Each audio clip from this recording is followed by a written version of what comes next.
Prêcher la croix, cela est relativement facile, mais vivre la croix, être saisi par l'Esprit et conduit au calvaire. Ceci implique une communion à la mort du Seigneur si réelle qu'il devient le centre même de la vie à jamais. Or, il faut que nous buvions de sa coupe et que nous soyons baptisés de son baptême. Si nous voulons pouvoir annoncer ce que nous savons et rendre témoignage à ce que nous avons expérimenté. Nous trouvons dans la Bible deux aspects de la croix. L'un d'eux met l'accent sur l'œuvre rédemptrice qui ôte la malédiction du péché, assure le pardon et la paix avec Dieu par le sang de Christ. Le second place l'accent sur la communion aux souffrances du Christ, sur l'ordre du Seigneur. Prends ta croix et suis-moi. Sur les paroles de l'apôtre, je suis crucifié au monde. En Christ, vous êtes morts au péché. Le premier affirme notre justification et notre réconciliation avec Dieu, ferme fondement de notre foi. Le second annonce la sanctification nécessaire. Par la conformité à la mort de Christ, nous mourrons au péché et au monde, et expérimentons en même temps le pouvoir de la croix pour briser la puissance du péché en nous et sa domination sur nous. Il va sans dire qu'il est plus facile d'annoncer la justification et le pardon que la communion avec Christ dans sa mort, et que la prédication de la justification est plus aisément reçue et crue que celle de la sanctification.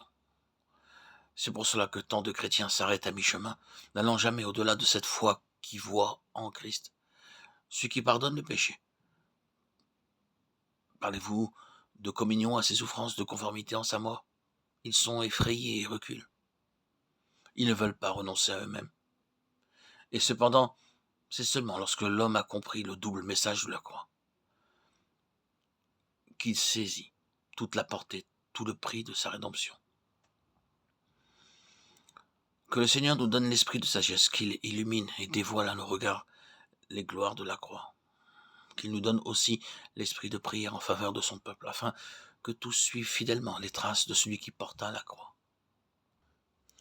Qui est celui qui vient d'Édom en vêtements rouges, qui vient de Bostra avec des habits éclatants, portant la tête haute, dans la plénitude de sa force? C'est moi qui parle avec justice, tout-puissant pour sauver. Pourquoi tes vêtements sont-ils rouges?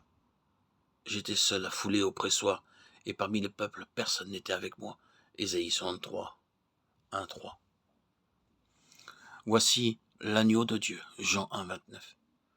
Et lorsqu'ils furent arrivés au lieu appelé Calvaire, ils le crucifièrent, Luc 23, 33.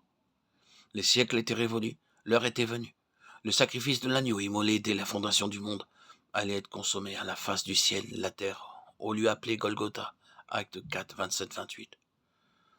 Après la tragédie du jardin d'Éden, par les lois mosaïques, par les sacrifices, par la voix des prophètes, Dieu avait annoncé la croix.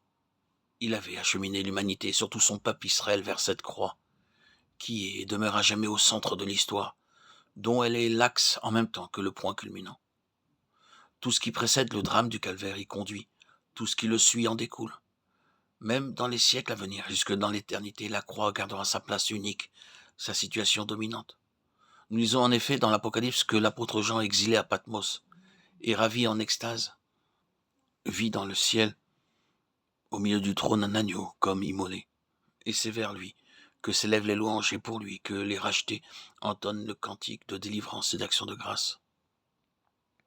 700 ans avant que Jésus-Christ ne fût conduit au lieu appelé Calvaire, un prophète sous l'inspiration divine avait annoncé la croix. Il avait annoncé en termes si précis le Sauveur du monde que seuls les aveugles purent manquer à le reconnaître lorsqu'il vint ici-bas, Dieu manifesté en chair. La parole inspirée verse une si éclatante lumière sur le calvaire. Elle décrit de façon si minutieuse et si vivante le chemin de la croix, le sacrifice expiatoire, les souffrances du Christ et leurs fruits, qu'il semble sans excuse ceux qui, tout en connaissant les Écritures, crucifièrent le roi de gloire.